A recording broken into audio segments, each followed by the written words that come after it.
ভূমিকা রাখতে পেরেছে কিনা, নাকি উনি ব্যর্থতায় পর্যবেসিত হয়েছে মাননীয় স্পিকার? এটা প্রশ্ন হলো না পল্টনের বক্তৃতা হলো, বুঝতে পারিনি। ঢালাও ভাবে স্বরাষ্ট্রমন্ত্রী ব্যর্থ হয়েছে বা আইন শৃঙ্খলা রক্ষাকারী বাহিনী ব্যর্থ হয়েছে বা এই সরকার আইন শৃঙ্খলা পরিস্থিতি উন্নতি হয় নাই, এগুলো পল্টনের বক্তব্য চলে। এটা সংসদে তথ্যভিত্তিক কথা বলতে হবে। মাননীয় সদস্য মোহাম্মদ আবুল হাসনাত, কুমিল্লা 4। ধন্যবাদ মাননীয় স্পিকার। মাননীয় স্পিকার, এই সরকার ক্ষমতা ফেব্রুয়ারি 17 তারিখ শপথ গ্রহণ করেছে।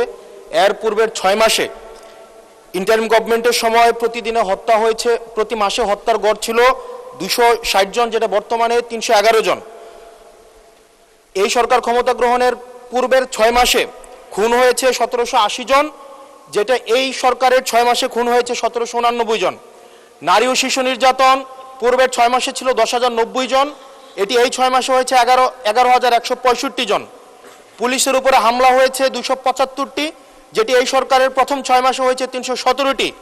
গণপিটুনি দিয়ে 2025 সালের পুরা বছরে 166 জনকে হত্যা করা হয়েছে, যেটা এই সরকারের 6 মাসে সেটির সংখ্যা পৌঁছেছে 120 জন।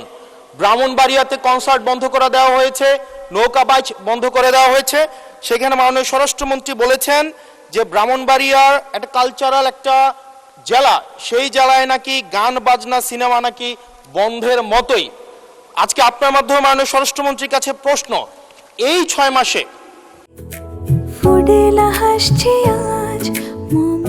ফুডেলা একটি নাবিল পণ্য। মাননীয় স্বরাষ্ট্রমন্ত্রী কি law and order situation restore করতে পেরেছে কিনা এবং আইনের শাসন সেটি প্রতিষ্ঠিত করতে উনি পর্যাপ্ত ভূমিকা রাখতে পেরেছে কিনা, নাকি উনি ব্যর্থতায় পর্যবেসিত হয়েছে মাননীয় স্পিকার? মাননীয় স্বরাষ্ট্রমন্ত্রী।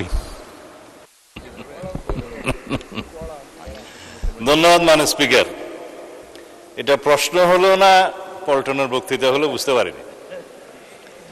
আইন শৃঙ্খলা পরিস্থিতির উন্নয়নে 6 মাসে স্বরাষ্ট্রমন্ত্রী সফল হয়েছে কিনা এটা একটা প্রশ্ন।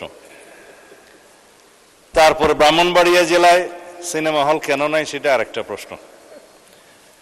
কোন খাতে কত হত্যা হয়েছে, জখম হয়েছে ইত্যাদি যে ডাটা দিলেন, সেই ডাটাটা কিসের ভিত্তিতে দিলেন, কি পরিসংখ্যানের ভিত্তিতে দিলেন, সে স্ট্যাটিস্টিক্স বড়টা কি আমি জানি না।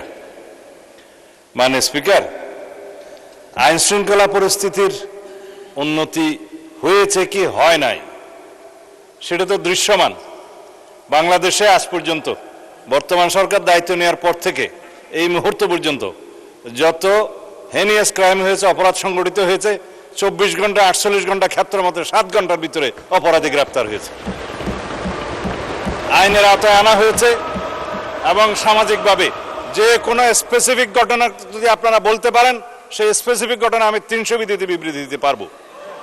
আজ পর্যন্ত সামাজিক চাহিদার ভিত্তিতে এবং যেগুলো আলোচিত হয়েছে, যেগুলো আলোচিত হয়ও নাই, সেরকম যেগুলো ঘটনা অপরাধ সংগঠিত হয়েছে, সেটা সমাজের চাহিদার ভিত্তিতে সংক্ষিপ্ত সময়ের মধ্যে যাতে বিচার কার্য সম্পন্ন হয় সেজন্য আমরা সহযোগিতা করেছি।